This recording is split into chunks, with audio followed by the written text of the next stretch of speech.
Yo, run it up, run it up, run it up, run it up, run it up, run it up, on another run it up, run it up, run it up, run it up, run it up, run it up, run it up, on another run it up. You ready to go, Devin? Yeah, sure. You're like, yeah, let's do it.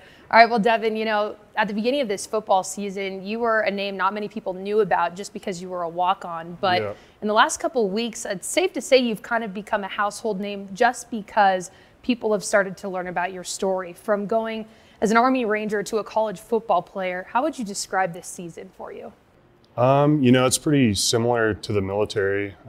It's very structured schedule and just the teamwork and the amount of time you spend with the guys. I want you to take me back to where this story all began for you, growing up in Oregon. And you were quite the high school football player, from what I understand, getting recruited from some big D1 schools in that area. But there was something that happened in high school which kind of took away some of those offers. Can you take me back to there? You know, I always kind of was looking forward to playing in college, and that was my dream until my senior year. I had a pretty bad back injury. And so I ended up just going to Oregon State as a student. When you stepped away, did you ever think that that was it, that you would be hanging up the cleats forever at that point? Yeah, 100%. You know, I missed it a lot. I'd think about it all the time. And now getting another opportunity to do it is pretty cool. But let's talk about you being an Army Ranger. You know, not everyone can be an Army Ranger. I saw some videos of you jumping out of planes. Take me back to going through basic training camp and, you know, did it ever feel like it was just a lot? I was always interested in that whole Army Ranger lifestyle. I thought it sounded super cool. And going through basic training, I was like, wow, this is terrible. I don't know if I'm cut out for all that. But that's just how basic training is supposed to be. It's supposed to be terrible, it's supposed to be miserable. But you learn a lot and you really kind of figure out who you are. But walk me through what really drew you to being an Army Ranger. I know you said you always wanted to join the military, but becoming an Army Ranger and eventually finding yourself in Afghanistan. I had an uncle that was in the military, and you know, I always asked him about it because I thought it was super cool. And he wasn't a ranger, but he'd always tell me, he's like, you know, you can do whatever you want if you set your mind to it. I just kind of always thought, you know, someday, you know, would be my time to go and serve my country. So what was your role at that time? I mean, were you actually in battle, or was it more behind the scenes stuff? What was your role in Afghanistan? So I had a lot of different positions while I was in the platoon, but while I was in Afghanistan, I was a saw gunner, a machine gunner. Tell me more about that. Was it, I mean, I'm sure you've seen things that you maybe never expected to see, or stuff that we won't see. I mean, what was that like for you being over in Afghanistan doing that job? It's hard to explain. You know, you train so much before you go on deployment, and you get everything so drilled into you. By the time you get there, you're nervous, but then when you have that opportunity to go into the field and actually do your job, at times it can be pretty scary for sure. Well, you know, in some of those scary moments and finding yourself back home, was there ever a moment where you were maybe nervous that you wouldn't make it back home?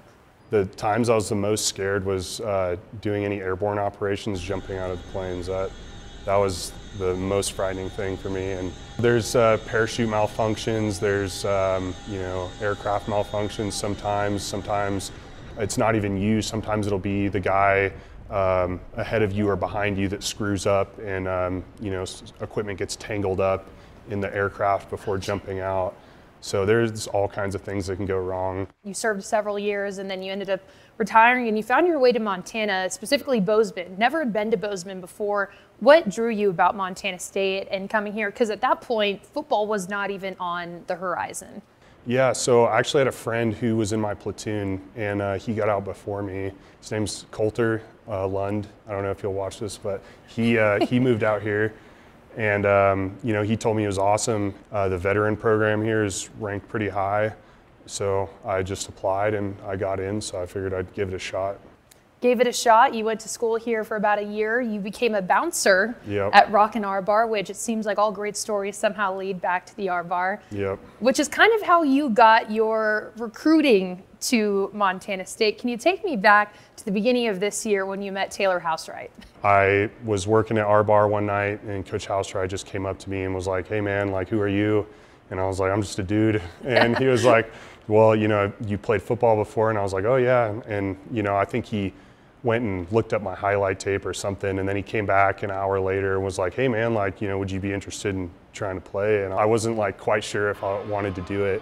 You know, I kept thinking to myself, if I didn't give it a shot, I was going to regret it. So one of my favorite moments, and I think this is a favorite moment for all Bobcat fans right now, is that pregame speech that you gave before the UC Davis game. And you said the best time to attack someone is nighttime and bad weather, and we have both. Yeah. I will say there were some explicitives in there as well. Yeah. But talk to me about that moment, because you just energized that entire locker room, and we saw what happened on the field after that.